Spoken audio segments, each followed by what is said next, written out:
Hi everybody, it's week 16 of Summer CSA. We have a really great box this week that's a nice mix of summer crops and fall crops. Everybody's gonna get a nice red cabbage. This is a beautiful purple color. I love cabbage. It's one of the most eaten vegetables in my home. I wrote about it in the newsletter that I sent out on Friday, and my favorite way to prepare cabbage is just slicing it and putting it in the oven to roast until the edges turn a little bit brown and crispy. This is a really great side. You can also just eat it as a meal if you don't really feel like cooking anything else.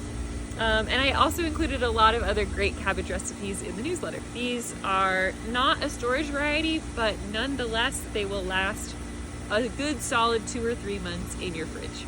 We have these beautiful Carmen sweet peppers for everyone this week. These have a little bit thinner walls compared to a bell pepper, but they're super sweet. They have a really great flavor. These are all pretty red and ripe, so I would use them up quickly.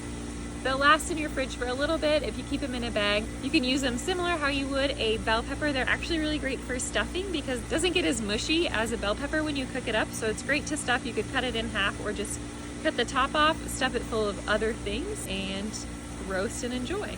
Fall carrot harvest continues on the farm. We have a nice 2-pound bag of carrots for everybody this week. These are beautiful, nice and big carrots. They come in a bag, which is a great place for you to keep them in your fridge. It's similar to cabbage. These are great just for roasting up. We also have some other roots available this week, which would be great in a roasted root medley. And I included a recipe for a carrot cake that you can eat for breakfast because it doesn't just have cake ingredients in it in the newsletter on Friday.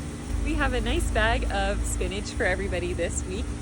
We did decide to crown cut this just to keep it intact a little bit more, keep the leaves together. And we did a light wash again to protect the leaves, so you might need to rinse these off one more time before you eat them up. Spinach is not as perishable as a lot of the other greens that we send you guys throughout the summer, so you don't need to eat this up super quick. But if you're planning on keeping it in your fridge for a bit, I would keep it in this bag, but keep the bag a little bit open on top so it doesn't get mushy in the bag. We also have these really beautiful winter luxury pie pumpkins for everyone this week. They have this pretty unique webbing on their skin that kind of makes them look a little frosted.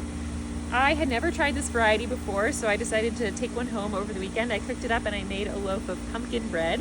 And I'm usually not a pie pumpkin person. I tend to go towards the red kabocha squash when I'm thinking about baking. But this was really good. I think that it was not as watery as other pie pumpkins that I've used. It had a really nice creamy texture, which is perfect for baking. And yeah, it had a really nice classic sweet squash flavor. I made a really yummy loaf of bread and I was going to show it to you on camera, but we already ate it all. We've actually never grown this variety before. This is the first year for this variety, so we don't quite know how long it will store. I would imagine you'll get a good 2 months out of it if you want to keep it till Halloween as a cute little decoration around your house and then eat it up at the first week of November. And finally, for everybody this week, we have these really beautiful red daikon radishes. This is a first time crop for me. I've never grown daikon radishes before. I'm most familiar with daikons as a condiment to sushi when I go out for sushi. We just looked up some information about daikon radishes and they're really good for you. They have a lot of vitamin C, antioxidants, fiber, they're anti-inflammatory, and they help with digestion. I know that they're commonly pickled. I really enjoy pickled radishes. I've never pickled a daikon. And you can also eat them fresh, which I'm gonna do for the first time right now.